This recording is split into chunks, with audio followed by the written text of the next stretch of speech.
Hi YouTube, this is Francesca via Breastfeeding Mamas. I'm going to make a video today. It was actually a viewer request that was posted on the channel wall.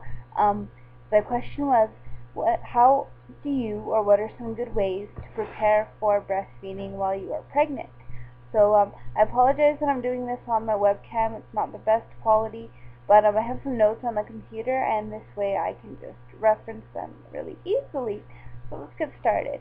The first tip I'd like to give is to have all your nursing gear ready while you're pregnant. So buy stuff like nursing bras are something that can make it really a lot easier on you in the early days.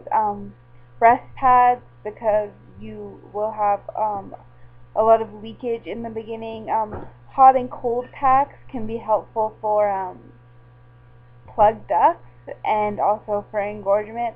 Lanolin, which is a type of cream that you can use to help with any chafing or pain in your nipples in the early days of breastfeeding. One thing I don't recommend having is don't stock up with a spare can of formula in case of emergencies. I've read a couple baby layouts that have that as one of the things that you should get.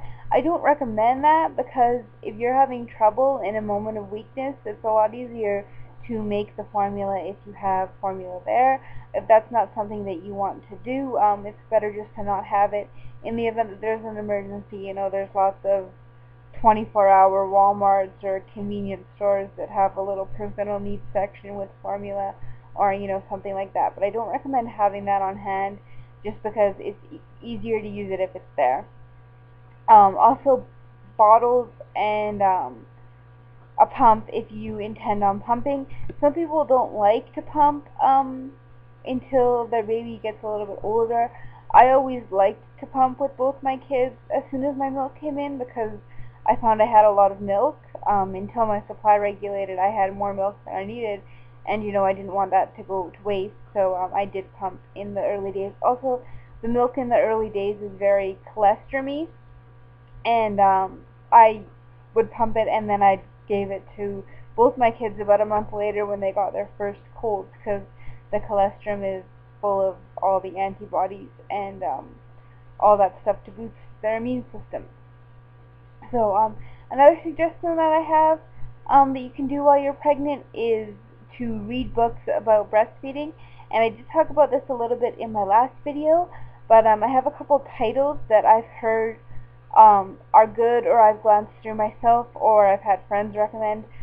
These are Dr. Newman's Guide to Breastfeeding by Jack Newman, the Baby and Breastfeeding book by Dr. Sears, The Womanly Art of Breastfeeding by La Leche League, and Breastfeeding Made Simple. I don't have the author to that, but that's the title of that book. All those books I've heard really good things about. A lot of them aren't books that you can sit down and just read cover to cover, but they are chock full of a lot of good information so that you know how milk production works and the mechanics of breastfeeding.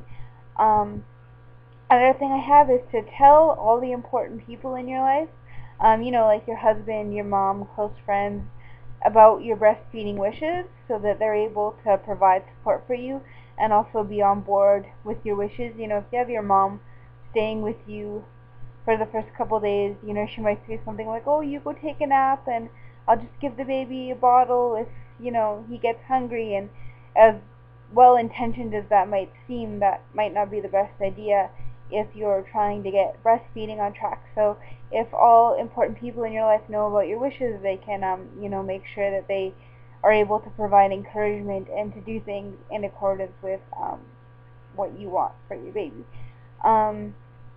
Another thing I have is to find out if your nipples are flat or inverted.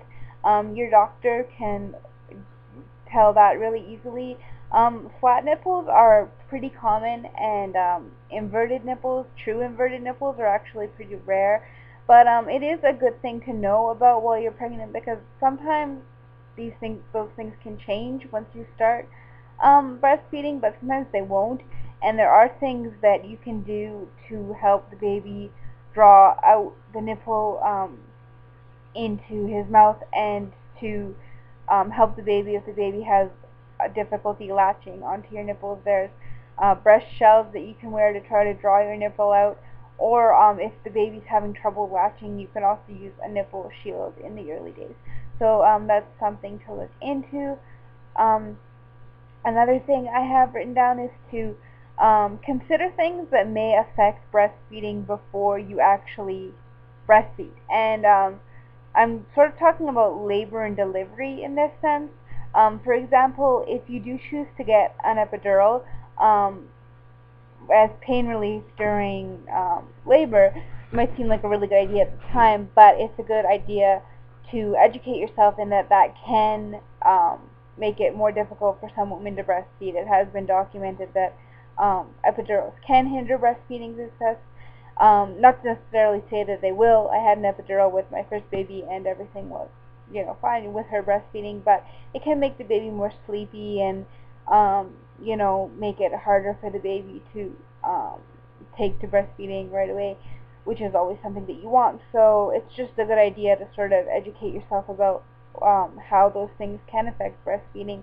Another thing, if you plan on getting a C-section, if you have a scheduled C-section, preemptive C-section, that can make it so that you can't see your baby right away, which means that you can't breastfeed, in the first hour of life, which is always recommended.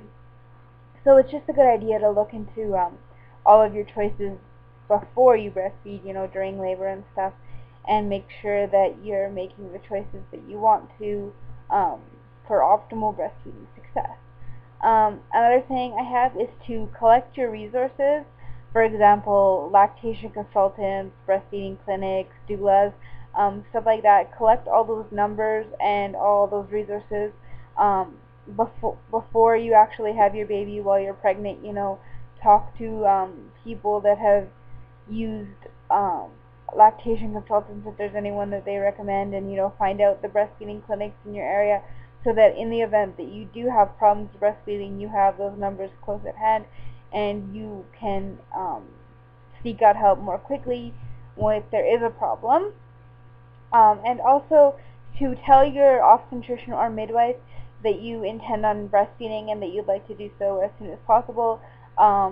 Ideally tell them not to give your baby formula or glucose water in the hospital unless it's absolutely necessary, and tell your OB or midwife that you do want to room in with your baby, because all those things will help your breastfeeding experience, and it's always good to let your medical provider know about your wishes and to make sure that they are on board. And that's all I really have to say, so I hope this was a helpful video, and hope everyone is having a really great day, and wishing you all a great weekend. Okay, bye.